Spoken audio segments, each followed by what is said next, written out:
ओम शांति दोस्तों। चलिए आज फिर रावण के एक और प्रसंग की तरफ चलते हैं और थोड़ा सा उस प्रसंग का आध्यात्मिक विश्लेषण करने की कोशिश करते हैं। रावण जब सीता को उठाकर ले गया और उसे ले जाकर उसने कहाँ रखा, उसने उसे ले जाकर बिठाया अशोक वाटिका में। आपने खूब कहानियों में सुन लिया अशोक वाटिका, लेकिन कभी उसका अर्थ समझा? अशोक वाटिका यानी वो ऐसी वाटिका जहाँ पर कोई शोक ना हो। लेकिन क्या समझते हैं कि उस समय कोई किसी को उठा के ले जाए तो वो जिस वाटिका में अगर बैठा के रख भी दे, क्योंकि क्या वो अशोक वाटिका होगी? वो तो शोक की वाटिका होगी ना। लेकिन उसे अशोक वाटिका क्यों कहा गया? उसे दोस्तों अशोक वाटिका कहा गया सिर्फ सीता की मन स्थिति के कारण, उनकी पवित्रता के कारण।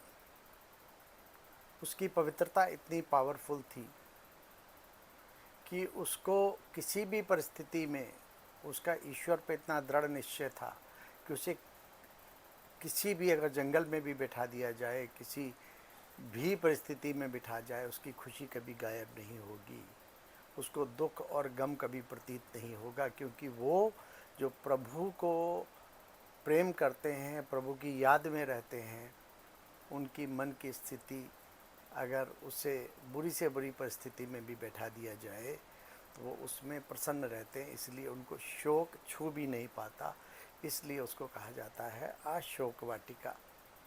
शोक वाटिका नहीं, अगर वो शोक में डूबी होती तो उसको शोक वाटिका कहा जाता। लेकिन उसे निश्चय था कि मेरे राम, मेरे प्रभु मुझे बचाने के लिए ज़रूर आएंगे, वो मेरी मदद करने के लिए सदा तैयार हैं। तो दृढ़ निश्चय था ना, और उस दृढ़ निश्चय का आधार था उसकी पवित्रता। और वही पवित्रता के कारण रावण ने भी उसको अशोक वाटिका में बैठाया। और सीता ने क्या किया? एक तिनका रख दिया सामने कि इसको पार मत करना वरना तू भस्म हो जाएगा। और रावण की कभी भी शक्ति नहीं हुई कि उस तिनके को पार करके सीता को हाथ भी लगा पाए। तो वो तिनका क्या था? वो भी सीता के दृढ़ निश्चय का प्रतीक था और उसका आधार भी था पवित्रता। क्योंकि उससे निश्चय था कि मैं इतनी पवित्र आत्मा हूँ कि अगर मुझे इसने इस तिनके को पार करके, यानी मेरे दृढ़ निश्चय को जो परमात्मा पे है, अगर वो इसको पार करेगा तो उसको छू भी नहीं पाएगा।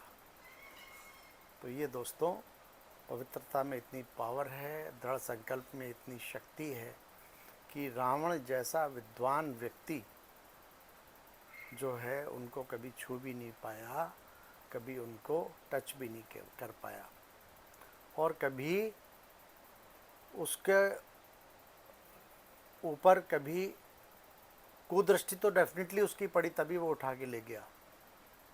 लेकिन उस समय वो विद्वान भी था और वो जानता था कि पवित्रता की शक्ति कितनी पावरफुल होती है। रावण को सिर्फ उसका अहंकार ले डूबा।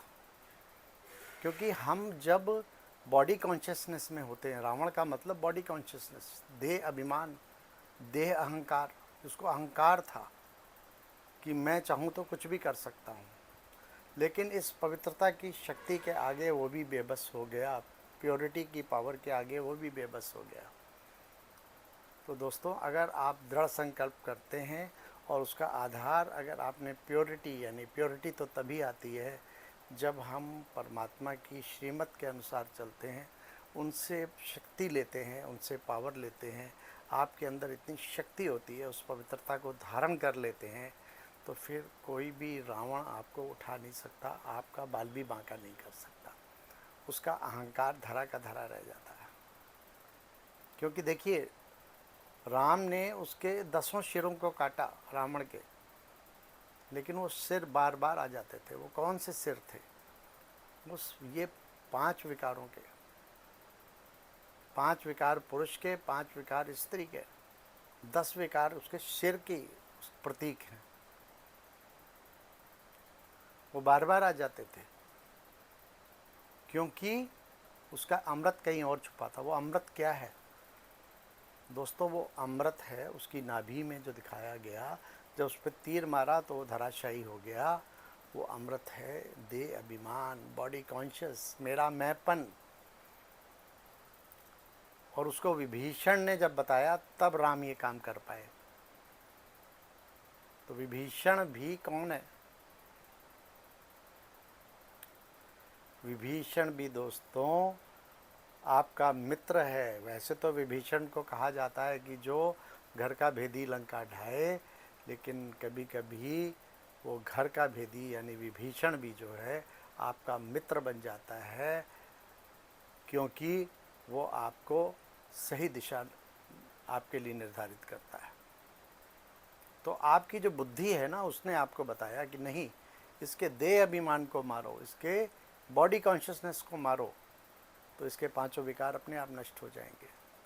और वो उसके नष्ट हुए, वो धराशायी हुआ। वरना वो बहुत ज्ञानी व्यक्ति था। आज की अगर समय में अगर कोई रावण होता ना, तो वो सीता को उठा के शोक वाटिका में नहीं लेके जाएगा, या अशोक वाटिका में नहीं लेके जाएगा, वो उसे सीधे अपने बेडरूम में लेके जाएगा। आज घर घर में ऐसे रावण हैं,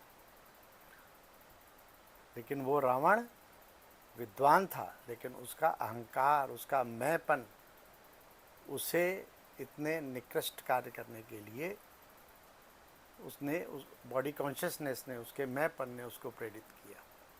तो हमें सीख लेनी चाहिए इससे, इन प्रसंग से, कि अगर हम परमात्मा की याद में रह कर पवित्रता को धारण करके, उच्च विचारों को धारण करके और दृढ़ संकल्प के साथ अगर अपना जीवन जीते हैं कि मैं जो हूँ अपने सही रास्ते पे हूँ, गलत रास्तों पे मैं नहीं जाऊँगा, विकारों को छोड़ दूँगा और पवित्रता को धारण करूँगा, तो दोस्तों कोई भी रावण आपका बाल बांका नहीं कर सकता।